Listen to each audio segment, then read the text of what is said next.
Good morning, Toastmaster and other fellow Toastmasters. After leaving my first Toastmasters class last week, I was very encouraged by my family members, my fellow co-workers, and other friends and family to do what I love to do. It's difficult to do what you love to do when your biggest desire is to stand up in front of people and present the things that you love to talk about and speak about. I'm a receptionist at Pacific Dental Services, so I'm often in the limelight and on the spot, and immediately feel just a radiation of heat just burst through my cheeks, and I feel like I'm a lot redder than I usually am. I realized that there were so many different topics that I can come today and speak about, and that there was only one way to really explain that, and was maybe tell you a little bit about my life. This girl was 10 years ago today. She looks a lot the same, but she and I are very different. 10 years ago, I was very shy. I couldn't stand in front of a group. I would stumble over my words and couldn't make any sense. 10 years ago, I couldn't even stand up in front of my speech class and present, and oftentimes would not even show up. So I decided to come up here today and present a little bit about myself, and after I left high school, I realized that maybe college wasn't the best thing for me. I decided that I needed a different turnaround. Growing up with seven sisters and a younger brother, I felt there was a lot of competition, a lot to live up to. So many sisters that went to UC Berkeley, some that went off to law school, many others that accomplished so many great things before me, and me being the youngest, I felt there were big shoes to fill.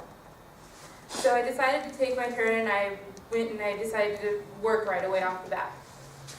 And I worked for a company called West Tech Interactive, and I met a lot of great people there. And there I met a few people that wanted to go to Costa Rica for a trip. And I fell in love with that place. And I decided that adventure may be the thing for my life. So at 19 years of age, I gathered up my things and the money that I'd saved up for the last 2 years, and I moved.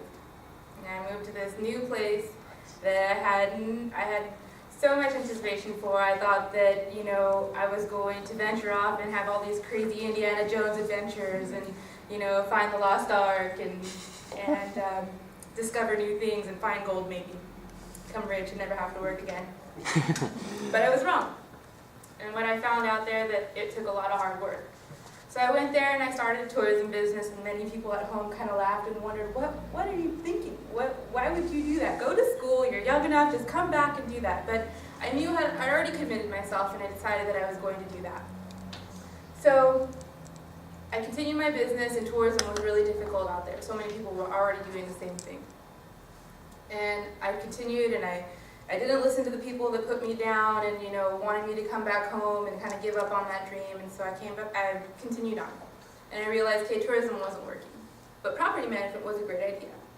And it was a lot of work, and it was really hard, and I had to put myself out there and sell my business and, market myself in ways that I had never learned. I should have gone to college for that, obviously, but I didn't. So I just kind of did it on a whim. And I think that everybody does that in some time in their life, and why not now? John Wooden, a coach from the 1960s and the 1970s, once said, "Be yourself, be true to yourself, help others, make each and every day your masterpiece. Drink deeply of good books, and especially the Bible. Make friendship a fine art. Build shelter against a rainy day. Give thanks for your blessings, and pray for guidance each day." And with those words in mind, I kept true to that. John Wooden is one of my biggest role models to this day. He lived to about 99 years of age, and he did so many great things in his life, and he led the UCLA basketball team through 10 NCAA championships. And I felt that great leaders and role models in your life put no limitations on you, and he did exactly that. So I brought my business, and I continued, and I moved on, and I did all of those things, but I stayed true to myself, and I stuck with it. And I feel like that's what I want to do today. And I'm here today to do that.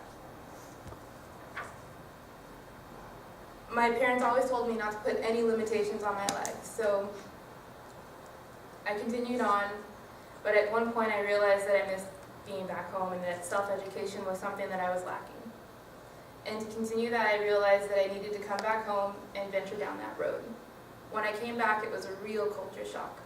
When I had left, I was so ambitious and so encouraged to go and do those things in my own life that I forgot how to go back to school.